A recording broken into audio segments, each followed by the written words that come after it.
Ok, assalamu alaikum musidɓe. Mi waɗa update ko nanɗon ɗo ɗen the big beautiful bill. Bill signa ɗon ɗe balɗe ɗo ɗen.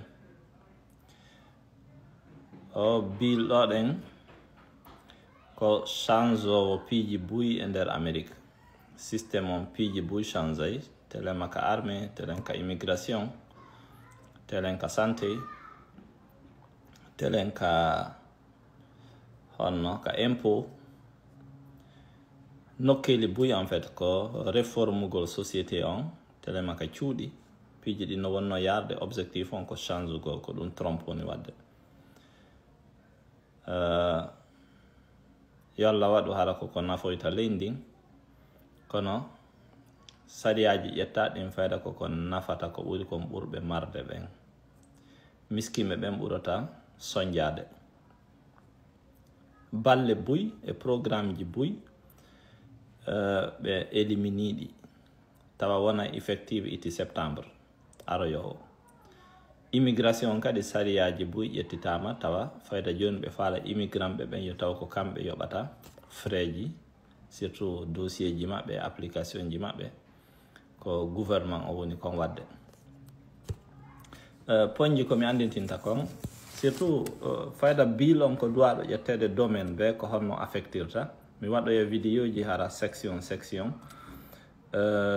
bill on ko fayda mo hella 1000 page ji wulure woni e makko. Donc andi goɗɗo wata fayda décortugude kono poñji essentiel ɗin en yewtay ɗi fi ko famen ko yowdiri ko en communauté men on ko honno affectirta yimɓe ɓen ko noon piiji boy change e société on quand même. Mi fuɗɗoro telema ka immigration par ce que ɗum noon ɓuri mapinde yimɓe ɓen ni jaman ko duwa annude taw fi affaire immigration duwa ka déprimude goɗɗo ha feƴƴita komi andintinta ko yimɓe ɓen say o hula maapo déprime o stress o ndi leydi ko piiji tati woni mum saari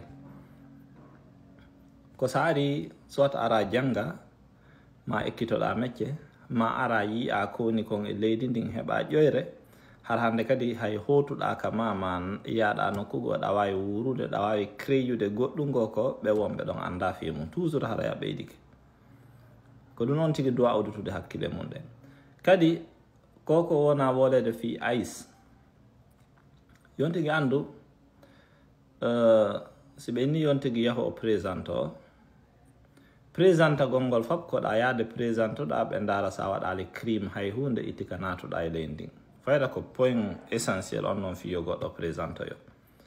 Donc a naati a duwaka natude a mara visa a waɗali CBP1 ɓena a duwaka wonde ka leydi ga par ce que a violi koya yahu a violi saria leydi donc yahu présentoɗa ɓe ndara e ɗi lebbi feƴƴuɗi ɗon est ce que ko a correct a bonnali goɗɗum ko heewi kon sa yeehi a présentike konko ɓeɗin ɗo ya présente ɓe yi a bonnali hay hunde par ce que ko ɗum noon ɓuuri ɓe mapinde koto taw a waɗa crime ma goɗɗum a yehi a tawi a bonna hay hunde a hootay kama wela fi nangugol ɗo goɗɗo tun déportamo procédure on no juuti sariyaji ɗi no ɗuuɗi donc ɗum noon taw jamanu dowa deƴƴintinade hara stressaki hay ɓe nanguma ɗo ɗen ɓenni ɓe sokkudema ɓe sokkete ɗon ɗe woni ha ɓe accitama si ɓe accitima ɓe nanno ɓe alama no gasa jonude kaydi ɓe na hitande ɓe ko ya présente ma lebbi jeego ɓe ko ya présente.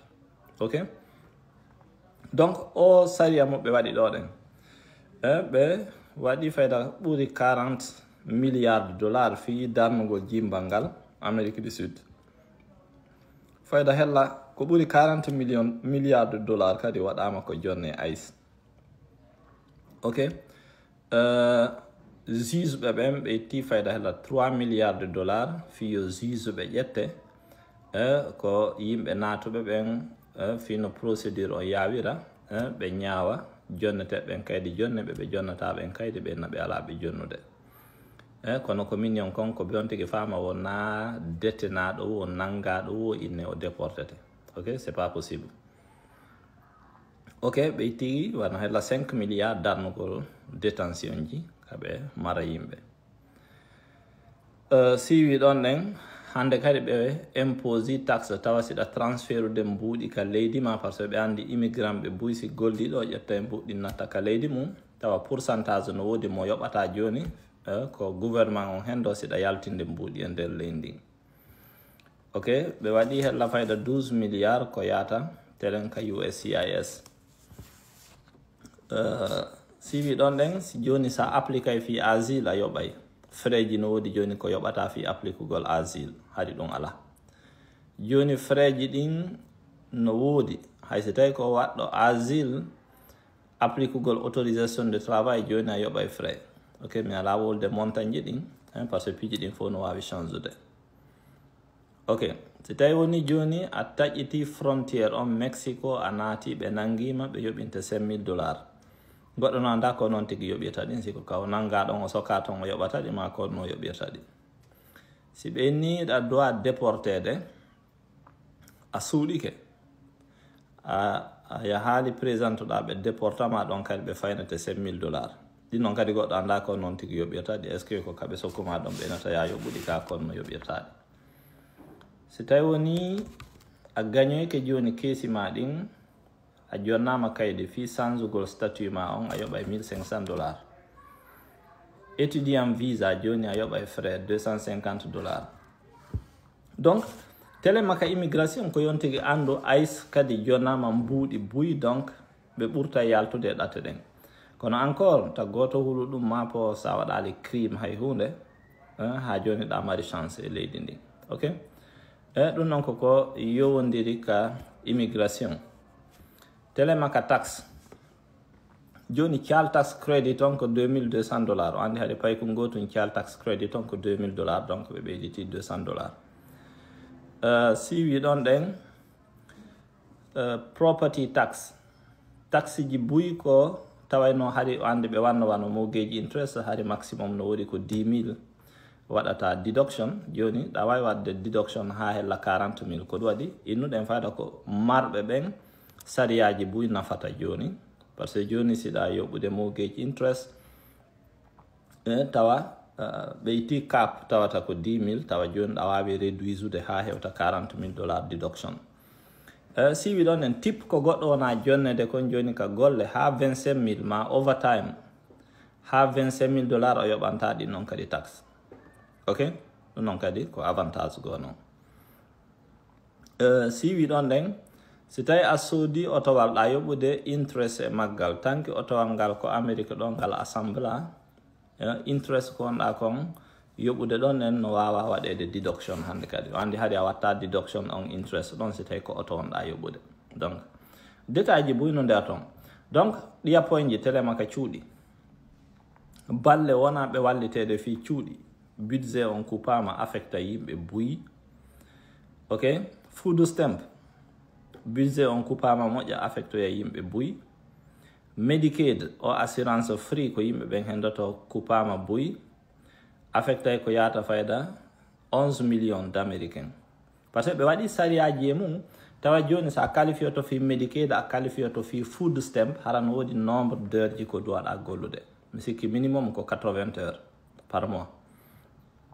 Donc sa gollali au moins 80 heures par mois a qualifiota ko fi Medicaid a qualifiota ko fi food stamp. Donc sariyaji buyno nder ton seɓitiɗi ko seeɗa seeɗa dartirten ɗi findina hakkille jama on kono o bil ɗo ko noon tigi duwamantade ko favorisugol ɓurɓe marde ɓen tampuɓe ɓen fayda wona avantage maɓɓe. Trompe ko business ko ɓurɓe marde ɓen fayda ɓurimo mapinde ɓe ala ɓen fayda o hajaka.